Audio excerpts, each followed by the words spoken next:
무엇인가 조치를 취해야 했다. 그날 밤 모든 것이 낭패로 돌아간 것을 느끼며 집까지 운전해 오는 동안 나는 생각했다. 그녀는 태연해 보였다. 자신이 무슨 짓을 저질렀는지 전혀 모르는 것 같았다.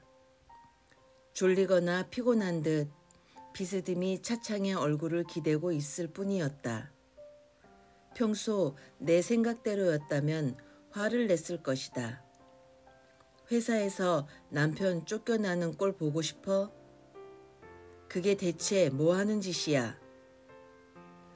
그러나 나는 모든 것이 의미 없다는 것을 직감했다. 어떤 분노와 설득도 그녀를 움직일 수 없었다.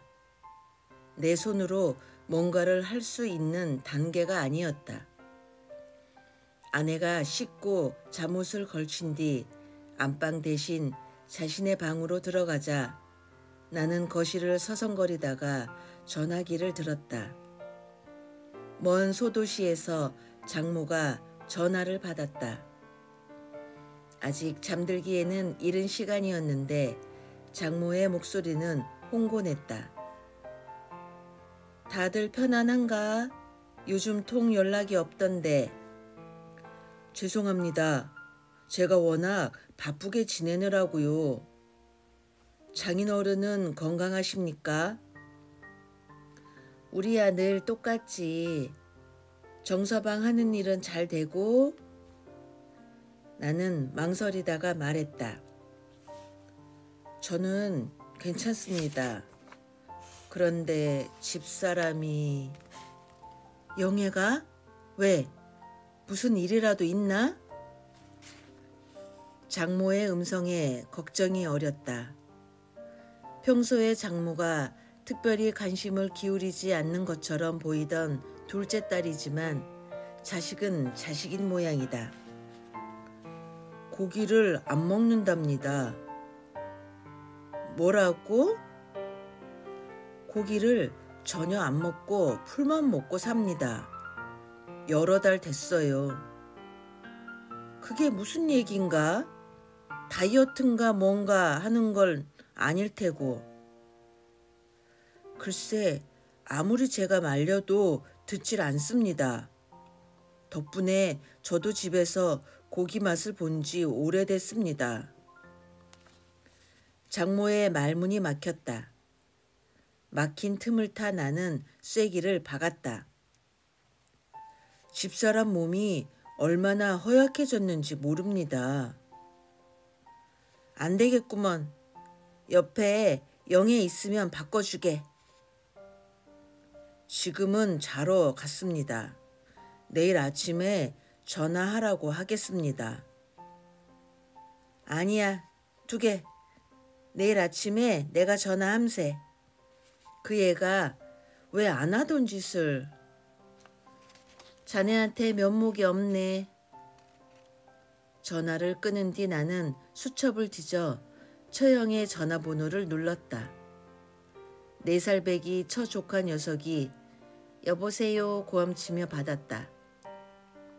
엄마 좀 바꿔라. 아내와 닮았지만 아내보다 눈이 커서 예쁜, 무엇보다 아내보다 여자다운 데가 있는 처형이 곧 수화기를 넘겨받았다. 여보세요. 콧소리가 섞인 처형과의 통화는 언제나 나에게 약간의 성적인 긴장감을 주었다. 나는 좀 전과 같은 방법으로 아내의 채식을 알려 좀 전과 똑같은 경악과 사죄, 다짐을 받아낸 뒤 수화기를 내려놓았다.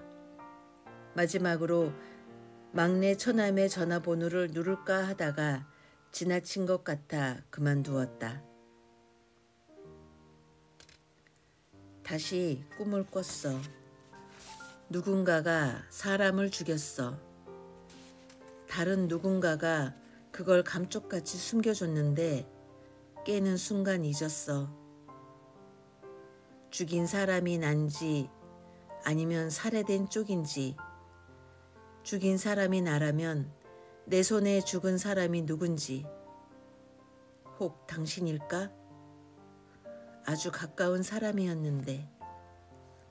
아니면 당신이 날 죽였던가. 그럼 그걸 감춰준 사람은 누굴까? 그건 분명히 나나 당신이 아닌데.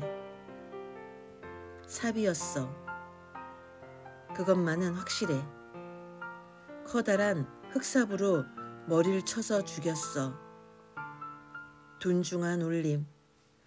금속과 머리가 부딪히던 순간의 탄성. 어둠 속에서 고꾸라지던 그림자가 생생해. 이번 꿈이 처음이 아니야. 무수히 꿨던 꿈이야.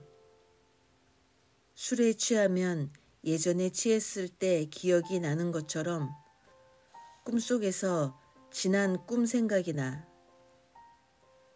수없이 누군가가 누군가를 죽였어. 가물가물한, 잡히지 않는, 하지만 소름 끼치게 확고한 느낌으로 기억돼. 이해할 수 없겠지. 예전부터 난 누군가가 도마에 칼질을 하는 걸 보면 무서웠어.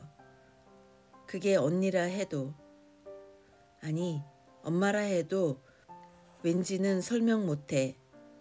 그냥 못 견디게 싫은 느낌이라고 밖엔. 그래서 오히려 그 사람들한테 다정하게 굴곤 했지.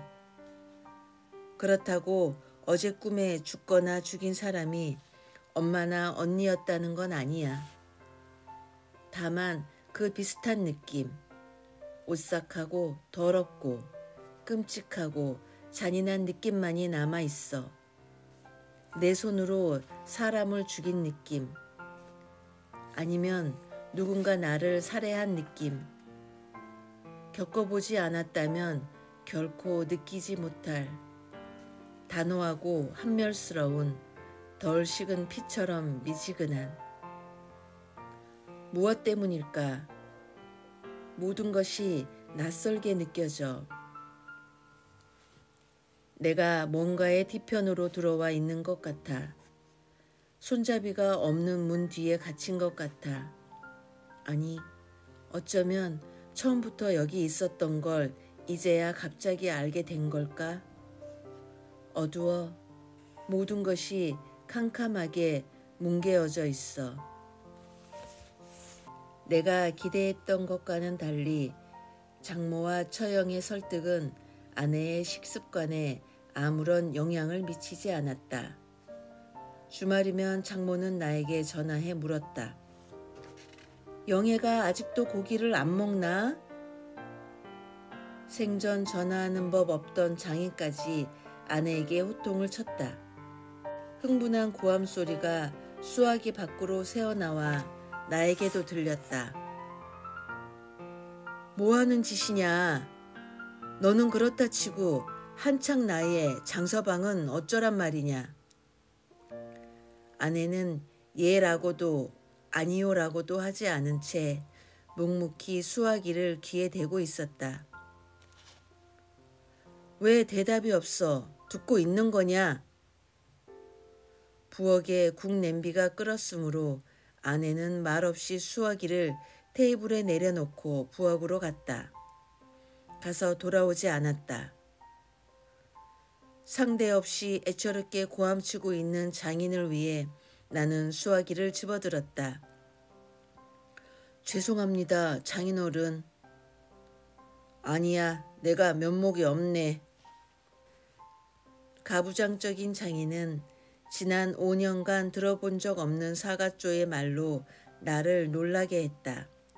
배려의 말 따위는 그에게 어울리지 않았다. 월남전에 참전에 무공 훈장까지 받은 것을 가장 큰 영광으로 여기는 그는 목소리가 무척 크고 그 목소리만큼 대가 센 사람이었다. 내가 월남에서 베트콩 7을 하고 시작되는 레파토리를 사위인 나도 2번 들은 적이 있었다. 아내는 그 아버지에게 18살까지 종아리를 맞으며 자랐다고 했다. 그렇잖아도 4달에 올라갈 테니 그때 앉혀놓고 얘기를 해보겠네. 6월은 장모의 생일이 있는 달이다. 처가가 멀어서 서울의 처갓집 형제들은 선물을 붙이고 전화를 드리는 것으로 장모의 생일을 넘기곤 했다. 그런데 마침 5월 초에 처형네가 평수를 넓혀 이사를 했으니 집 구경도 할 겸 장인 내외가 올라온다는 것이었다. 다가오는 6월 둘째 일요일의 모임은 몇 년에 한 번 있을까 말까 한 처가의 큰 행사가 되는 셈이었다. 누구도 공공연히 말하진 않았으나 아내에 대한 가족들의 질책이 그날로 준비돼 있다는 것은 분명해 보였다. 정작 아내는 그것을 아는지 모르는지 태연하게 하루하루를 보냈다. 아내가 나와의 잠자리를 의도적으로 계속 피한다는 것을 제외하면 그녀는 숫제 청바지 차림으로 잤다. 우리는 아직 겉보기에는 정상적인 부부였다. 하루가 다르게 그녀가 야위어 가고 있다는 것. 새벽에 내가 알람 시계를 더듬어 끄고 몸을 일으켜 보면 어둠 속에서 눈을 치켰던 그녀가 꼿꼿한 자세로 누워 있다는 것이 예전과 다를 뿐이었다. 회사에서 주선한 외식 후 사람들은 한동안 나를 미심쩍게 대했으나 내가 성사시킨 프로젝트가 괄목할 만한 수입을 걷어내자 모든 것이 묻혀지는 듯했다. 이대로 좀 이상한 여자와 산다 해도 나쁠 것 없겠다고 나는 가끔 생각했다. 그냥 남인 듯이, 아니 밥을 차려주고 집을 청소해주는 누이, 혹은 파출부 같은 존재로서라도. 그러나 한창 나이에 무덤덤했다곤 하나 결혼 생활을 유지해온 남자에게 장기간의 금욕은 견디기 어려운 것이었다. 회식이 있어 늦게 들어온 밤이면 나는 술기운에 기대어 아내를 덮쳐보기도 했다. 저항하는 팔을 누르고 바지를 벗길 때는 뜻밖의 흥분을 느꼈다. 격렬하게 몸부림치는 아내에게 낮은 욕설을 뱉어가며 3번에 1번은 삽입에 성공했다. 그럴 때 아내는 마치 자신이 끌려온 종군 위안부라도 되는 듯 멍한 얼굴로 어둠 속에 누워 천장을 올려다보고 있었다. 내 행위가 끝나는 즉시 그녀는 옆으로 돌아 누워 이불 속에 얼굴을 숨겼다. 내가 샤워하러 나가 있는 동안 뒤처리를 하는 모양으로 잠자리에 돌아와 보면 그녀는 아무 일 없었던 듯 바로 누워 눈을 감고 있었다. 그때마다 나를 사로잡는 것은 기이하고도 불길한 예감이었다. 예감이라는 것을 갖고 살아본 적 없는 둔감한 성격의 나였지만 그 안방의 어둠과 정적은 오싹했다. 다음날 아침 식탁 앞에 앉은 아내의 단단히 담은 입술. 어떤 말도 귀담아 듣지 않는 옆얼굴을 나는 혐오감을 감추지 못한 채 건너다 보았다. 마치 산전수전 다 겪은 듯한 풍파에 깎인 것 같은 그 표정이 나는 꺼림직하고 싫었다. 가족 모임을 사흘 앞둔 저녁이었다. 그날 서울은 때이른 무더위를 기록해 큰 건물이나 점포들은 일제히 에어컨을 가동했다. 종일 사무실에서 에어컨을 쐰 나는 냉기에 지쳐서 돌아왔다. 현관문을 열고 아내의 모습을 보자마자 나는 황급히 들어서서 문을 닫았다. 복도식 아파트였으므로 지나는 사람이 있을까 두려워서였다. 아내는 옅은 회색 면바지 위로 상체를 벌거벗은 채 텔레비전 장식장 앞에 기대 앉아 감자 껍질을 벗기고 있었다. 분명히 드러난 쇄골 아래로 너무나 살이 빠져 이제는 조금 둔덕져 있을 뿐인 젖가슴이 보였다. 옷은 왜 벗고 있어? 웃음을 지으려 애쓰며 나는 물었다. 아내는 고개를 들지 않은 채 계속해서 감자칼을 놀리며 대답했다. 더워서. 고개를 들어봐. 나는 소리내지 않은 채 이를 악물고 속으로 말했다. 고개를 들고 웃어. 그 대답이 농담이라는 걸 보여봐. 그러나 그녀는 웃지 않았다. 저녁 8시였고 베란다 문이 열려 있었고 아파트 안은 덥지 않았다.